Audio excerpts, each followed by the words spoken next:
Hello again, my name is Ernest Minu. Let's settle now for the details. And former President John Mahama's second witness in his election petition mounted the witness box today to testify to the happenings during the 2020 presidential polls. Michael Pesawite was one of the two representatives stationed at the National Coalition Center, also known as the Strong Room of the Electoral Commission, during the December 7 elections. Now, let's get to more on what happened today. That's day 8 of the Supreme Court sitting. Court correspondent Joseph Akable joins us on the line with more. Joseph, a lot happened in court today. Actually, we'll be going into the details, but before then, let's take excerpts of what transpired in court, and we'll be back to Joseph to break it down for us. Issues with her in good faith and went accordingly. You had your phones with you, is that correct? We had your phones, your telephones with you? Yes, I had my phones with me. By the 8th, it was dead because I didn't carry my charger with me. You had your computers with you, is that correct? We had our computers. There were journalists moving through and fro in that room, is that correct? That's not correct. I am putting it to you that there were people, there were journalists and key stakeholders moving through and fro in the room, and therefore you leaving was wrongful. My Lord, there were no journalists in the room. I recall that there is a gentleman in the room who was doing videoing of what was happening, virtually there for the entire period we were there. And at some point, this gentleman was calling agents of the candidates, asking them to express their views on the process as it was happening. Of course, we declined that particular invitation. Journalists were not allowed inside that room. Now, I granted 2 interviews. And that's Dr. Michael Pesawite there testifying today in court on the 8th of the sitting. Let's go live on the phone now. Joseph Akable is our man in court and he joins us. Joseph, a lot happened today. Tell us about the cross-examination of Pesawite, first by the lawyer for the first respondent, Justin Amenuve, and then Akotampa, who is lawyer for the second respondent. It was rather short on his part, and that's Mr. Akotampa. But the cross-examination did commence with Justin Amenuve, like you pointed out, and this examination focused mainly on issues relating to that instruction that was handed, or said to have been handed to Roger Metununu, and subsequently to Dr.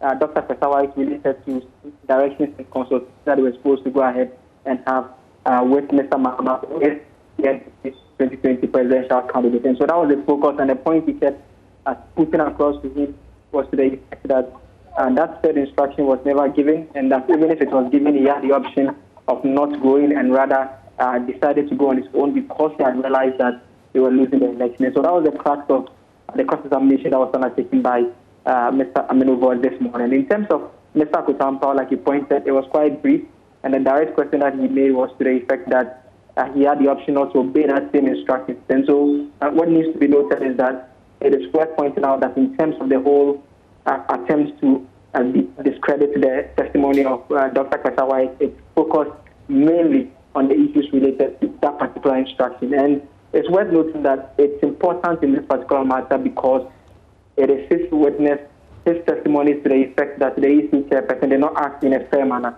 And he's leaving evidence to make the point that had they been allowed to have their corrections, which they had drawn to the attention of the EC chairperson, had they been allowed to raise those issues, they could have quickly have them resolved. And it's in the EC's quest to have them out of the place and go ahead to declare the results that he asked them to go and consult with the presidential candidate. It appears the issue of Form 13 became quite controversial. Outside the court, have the legal representatives, the spokesperson, been talking about that, and what are they saying? As far as Mr. Mohammed's side are concerned, they insist that the document that Dr. White was shown in court is not a Form 13. And it's worth noting that a Form 13 is simply a document that has the name of the presidential candidate. It has the regions also indicated, and it has their results attached to it. And so that is the document that the political party representatives, the candidates representatives in the strong room, that is the document that they are required to sign on to, and afterwards the EC proceeds to declare the results from. So the point that Dr. Pesawait was making in his testimony, which was also advanced by Mr. Mohammed's legal team, is to the effect that they were not given the opportunity to even see that document because they had been sent or instructed to go and consult with their presidential candidates, and on their way back, they actually realized that the results had already been declared. And so he says if they had access to that form, they could have indicated on the form the concerns that they had about the results, because the form has a portion of it that allows for such complaints to be registered. As far as President Akufo-Addo's legal team is concerned, they disagree and hold the view that these are individuals who simply left the job that they were required to do because they knew that their candidate was losing the election, and not the case that they had any genuine issue that, or they were instructed, which the President side told that they could not have been instructed. Now, the issue of instructed and whether or not Dr. Pesawait had the opportunity to directly interact with the chairperson of the Electoral Commission was also a matter of contest. Did you get any indication from the lawyers of President Akufo-Addo that they would want the other witness or the other person who was in the collation room, that is Rojo Metonunu, to mount the witness box because of how they could not extract certain information or believe that is where the details being put out by Dr. Pesawait?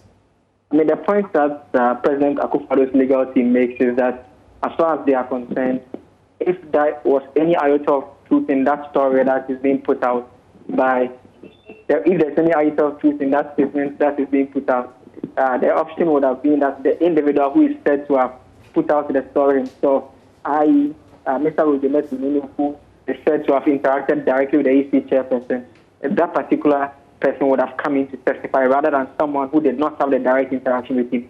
As Dr. Aine, who is the spokesperson for Mr. Mohammed's legal team, is concerned, they have the option of calling witnesses, and they have called a witness, and they have again indicated that depending on how their motion, which is due tomorrow, is dealt with, they could call further witnesses. And as far as they are concerned, what Dr. Pesawait is speaking to is the truth, and is their part of the story that he expects the court to listen to. Just before you go, Joseph, what is going to happen tomorrow?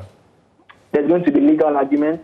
First, even before tomorrow, by close of day today, there is a request that the Electoral Commission allows them to inspect some documents. These are, one, the summary collation sheets from all 275 constituencies, and there are those related to the original collation as well, and the Mohammed is asking to inspect those documents. And so there will be legal arguments. They will make the case for why they should be allowed to inspect. The EC and President of Paris lawyers have already indicated that they are opposed to that particular request. So their side will also be heard, and hopefully the court will give a decision on that as well. Joseph, thank you very much for all the updates from the court. And that's court correspondent Joseph Kable. This is your election headquarters. We'll be live at the Supreme Court once they sit tomorrow at 9:30 a.m.